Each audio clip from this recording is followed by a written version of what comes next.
Well, casual but smart is our watchword. Welcome to the Legs Akimbo suite of the Bahrain Hilton. Paula? And we're here, and for the first time we have the fragrant Felix, who unfortunately so far has only got his sitting licence and not his verbal licence, but we're sure to be getting it later on in the show. However, how many of you have a cushion like this at your house? Anyway, we're going to be seeing more of Felix discussing broader issues later on in the show. Until then, a Victorian attitude to children. They should be seen, but not heard.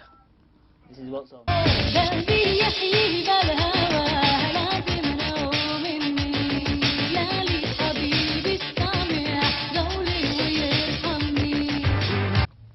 Now to the Middle East, and to the musical sensation called The Record That Just Won't Lie Down. The song is Galbi by Ofra Haza, the Israeli equivalent of Madonna. Ofra Haza sings traditional Yemenite songs, performing as many as 6 shows a night to backing tapes, the venues often being gas station nightclubs. Galbi is a Yemenite ballad given a hip-hop mix and was filmed in the Yemenite quarter of Tel Aviv. There'll be a full Israeli report on the Tube on December the 12th.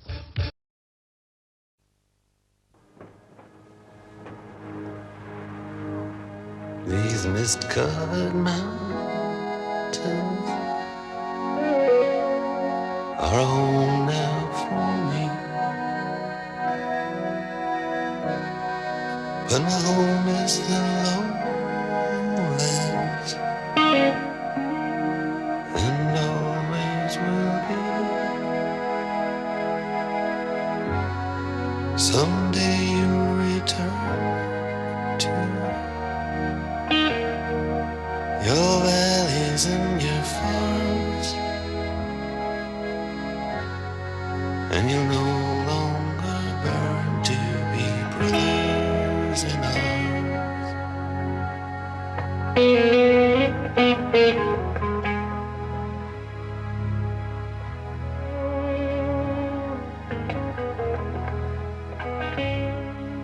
Israelis are known for their honesty, for their being somewhat abrupt.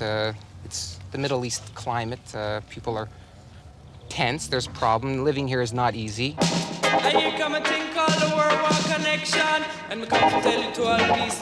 I love Israeli music, old and new. I also like British music, American music, a combination of everything.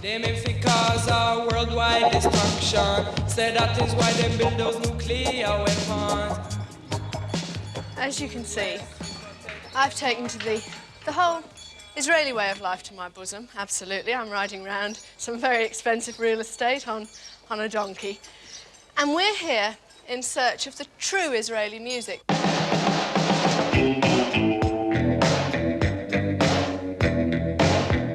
One imagines maybe it is true that it's all Fiddler on the Roof and gefilte fish, and it's a sort of peculiar cross between Hava Nagila and MASH.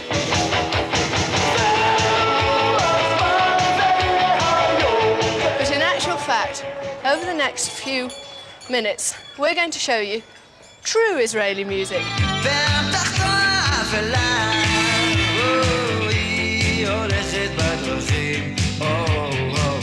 So really, I'm ready for anything.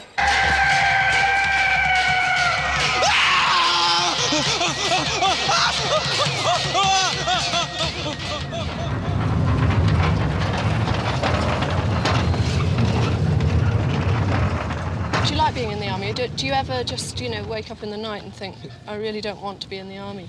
Sometimes I do wake up in the middle of the night. I wonder where I am. That's actually quite natural amongst most new immigrants. But no, I feel that I've been very lucky as far as my army career has gone, because I fell into a very good place. I've met all sorts of very interesting people, and I've had a lot of satisfaction from my job. I volunteered actually for the army because if you're an Oleh Hadash, which is a new immigrant, what happens is that you don't have to join straight away. You can wait 3 years, and after 3 years you get called up. But at my age, I'm 24, and for me at that time it was very hard to find a job. So someone recommended to me that it would be better to join the army first and then look for a job afterwards. So that's what I did. So what sort of things do you listen to? Israelis, on the whole, seem to enjoy music. Whatever's playing on the pop charts or the hit parade abroad, whatever's leading the charts in America or in North America or in England. And you'll always hear the latest songs there. that here that are playing there? It's harder here in Israel to break through commercially than it is in England, but I really believe that they have a lot of talent here in Israel. What do you think of, we're filming Ofra Haza tomorrow. Yes, beautiful woman.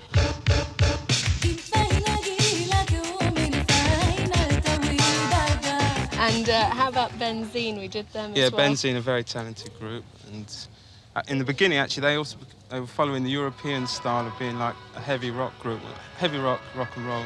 And then they swung around there. They're finding their own style, and it's very interesting stuff. So where exactly are we? We're at the Tel Aviv Central Station, and this is the market. And what sort of things are they selling? I mean, they're selling all kinds of food. They sell everything. T-shirts. They sell everything, mainly things that are coming from ships. And most of the things that they sell are cassettes, bootleg cassettes. That's where they make the money on. Sorry? Is it what sort of thing? Is it all Western music or what? It's mainly Eastern music, what they call here Oriental music. They have everything, but the main thing is Oriental music. Combination of Yemenite, Moroccan, Greek, etc. And is that very popular? It's huge. It's the biggest market, music market in the country. The lyrics are in Hebrew, mainly very poor, but lots of soul in it, you know. What about? What are they about? Love. Poor life and love. So, you being a manager, you manage Benzine and Sharon. That's right. Do you find that the whole bootlegging thing that there is here, the fact that top groups don't sell any records, is a huge problem then? It is a problem because they eat a lot of our income and the record company's income. But we know that if something is selling here, it must be a big hit because that's where you can know. And what do you think of all the Oriental music? Some of it I like a lot. I believe in the future of Israeli music. I think that it will come from here, a combination of Western and this kind of music. This is very real, very rootsy. What do you think of Ofra? Because she's the leading girl, isn't she? Yeah, but she doesn't really belong to this kind of scene, but she's very popular here also because she's Yemenite. But she used to be one of the cassette singers, but she's not anymore. She's now like very popular all over, and she's very, very established. But she's still very popular here.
Done the song that we just heard, which was an old Yemenite song, yes, which was then given a sort of disco treatment. But what decided you to mix the two?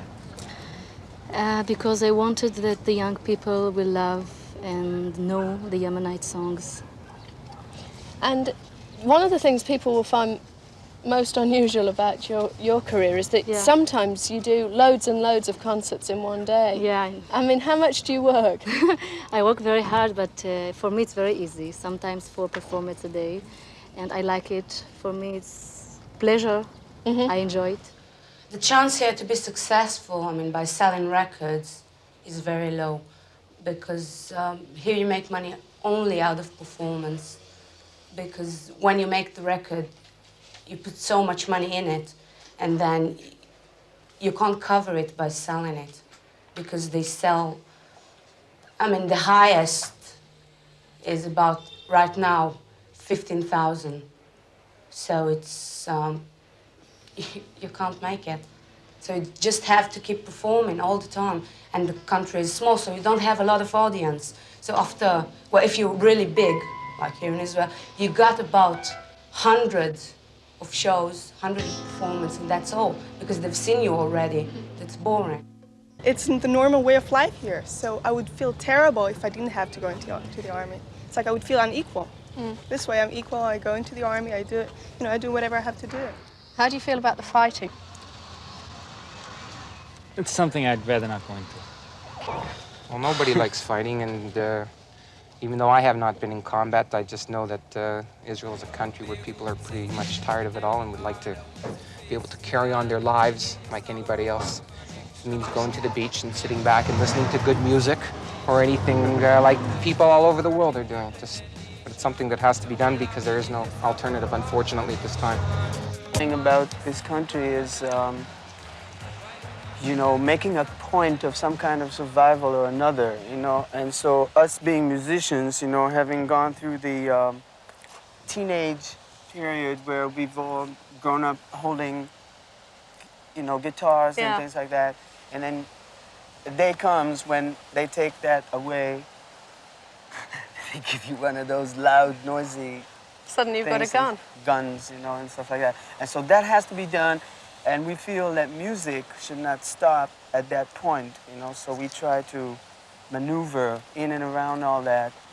And I'm sure there's more kids that do that, like that. And so you take the gun and you rehearse your guitar parts on it, And then when the time comes, you give it back, And a small percentage of kids that have entered the army as guitarists come out as gunnists or something, And then those who survive that experience, will still play when they come out. So if you live in Israel, you might get bruised not only going out to the army, because people seek to hurt you, all over the place, but it's scary.